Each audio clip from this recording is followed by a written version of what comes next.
All right. I'm sick of this shit. Okay, I'm going to lose my mind. All right, because I have defended this man as one of the best players in the world for a long time because he is. All right, we're talking about a guy that scored a hat trick and a penalty in the shootout in the World Cup final. A guy that in 2 World Cups has been inarguably the best player over those past 2 World Cups, right? And somebody that went toe-to-toe with literally the greatest player of all time on the biggest stage you could possibly imagine. He is that level of player. But he is not able to reach that level at the same consistency that one Lionel Messi is apparently able to reach it. And now he has put himself in a position where he is not succeeding, and it is kind of mind-numbing how poorly all of this is going. Okay, Kylian Mbappe, apparently, I saw this headline and I was going to lose my mind, right? Kylian Mbappe doesn't like this Real Madrid. And my initial response is, you fucking picked it, right? You picked this for years. You could have stayed at PSG for the rest of your career and they would have been flying flags off the Eiffel Tower with your face on them if you weren't already doing that. You were begging for this for years. You got them to give you the entirety of French Guiana to stay one more season, right, before you left for Real Madrid. Like, you chose this. You sought this out, and you had years to think about it. Really, it feels like the majority of the time you were at PSG to think about the fact that you were going to play for the club that you wanted, the club that you were always a fan of, your childhood club that you always looked up to and you always wanted to play for. And you were thinking about that, and Florentino Perez was whispering sweet nothings in your ear, and eventually you chose it, and you went there with Carlo Ancelotti and Vinicius and Rodrigo and Jude and all of the guys that were there. You knew they were there.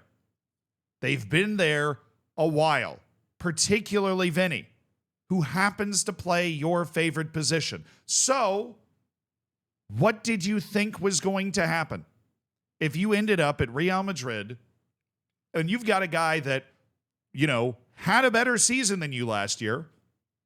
I don't know if you noticed, there was a little controversy about him winning the Ballon d'Or or not.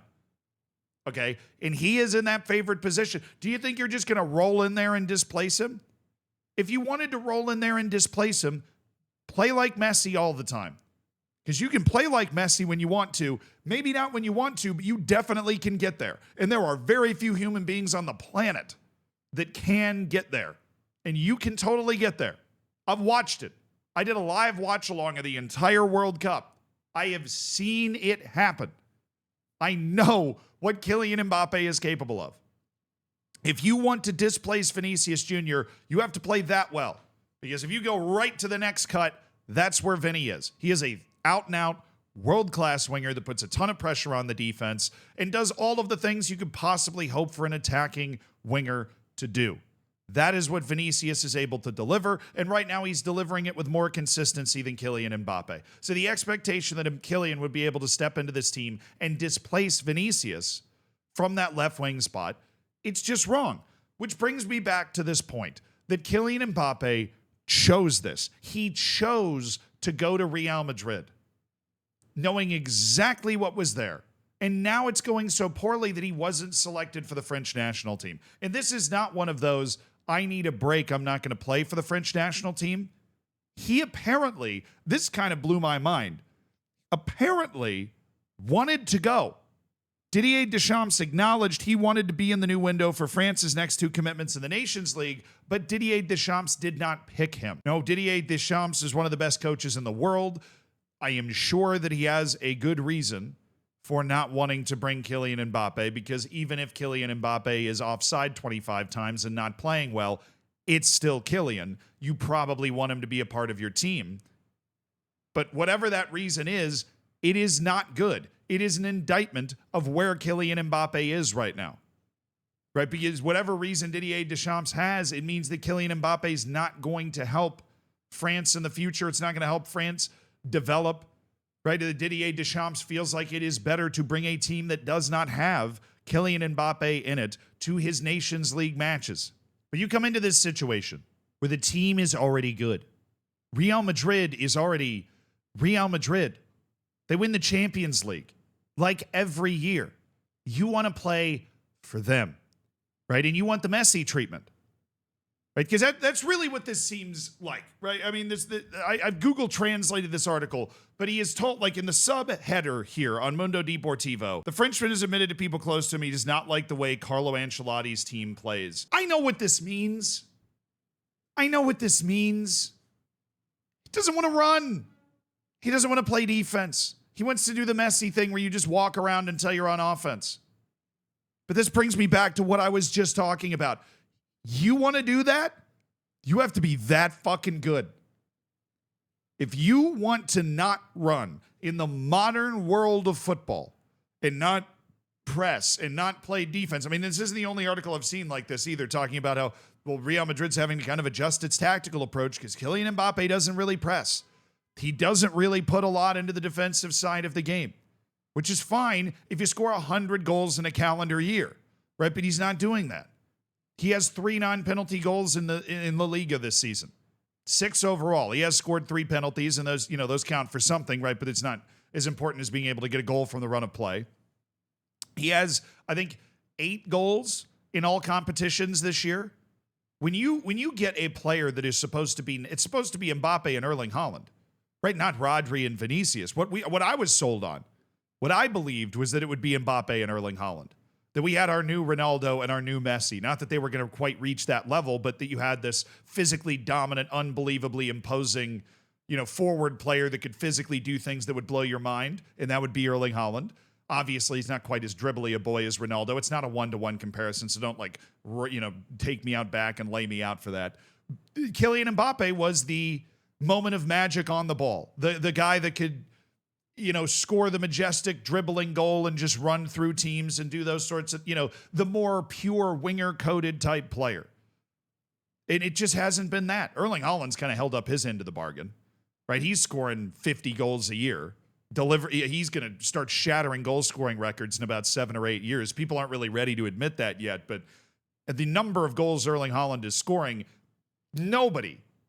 literally nobody at the age Erling Haaland's at has been at that pace. So he's delivered. Kylian Mbappe's just not delivered. And everybody's always had this conversation that Lionel Messi needs to be in a certain system or that he couldn't do it on a cold and rainy night in Stoke. Lionel Messi could do it on the moon. To me, I think he's proven that. If you can do it in South American World Cup qualifying at Bolivia, you can do it on a cold, rainy night in Stoke. I think he was mourning while he was at PSG. I think people that go after him for playing not up to his standard at PSG still played really well. They're not taking into account the kind of emotional situation that he was involved in, and also the weird, like Neymar, Mbappe, and Messi. I mean, how are you even going to play any defense with all 3 of those guys out there? I'm just being completely honest. Right? That's just not what those guys do. I don't know if you can run a cohesive defensive unit at that point with 3 guys that all expect to be him. Kylian Mbappe at Real Madrid is not him. And he is just huff and copium trying to deal with the fact that he is now not that dude. And it is mind-blowing to me that he seems to be the only one that didn't see this coming. Right? You are no longer Jesus Christ on roller skates if you play for Real Madrid. This happened to David Beckham. This happens to everybody that goes to Real Madrid, except for Cristiano Ronaldo. But that is because Cristiano Ronaldo was an alien that scored 1 billion goals and produced 1 billion trophies. Kylian Mbappe is not scoring 1 billion goals. They just got blown out by Barcelona, and they just lost at home to AC Milan in the Champions League. He is not helping produce a lot of trophies either. It is early in this. But right now, if you're looking at Kylian Mbappe and you're thinking, wow, is he going to be the Ronaldo type superstar that goes to Real Madrid, or is he going to be the David Beckham type superstar that goes to Real Madrid, where he can be good, right? He can be somebody that helps them win things, but he's not this transcendent superstar. We're leaning towards the David Beckham side, and he doesn't have a fashion line, so he can't become a transcendent superstar off the field either. And I don't mean to. I feel bad. I don't mean to disrespect David Beckham's tenure, right? But Kylian Mbappe was supposed to be even more than that. Right? He was supposed to be the one. And now everybody else is frustrated that he's not the one. And Kylian Mbappe seemingly doesn't know what to do about it. Which, if I was a Real Madrid fan, I would be a little concerned about. Because these are not the type, like Kylian Mbappe is certainly not somebody that's afraid of drama. And Florentino Perez is not a fan of drama. And so this could get real hot and spicy a lot faster than you might imagine.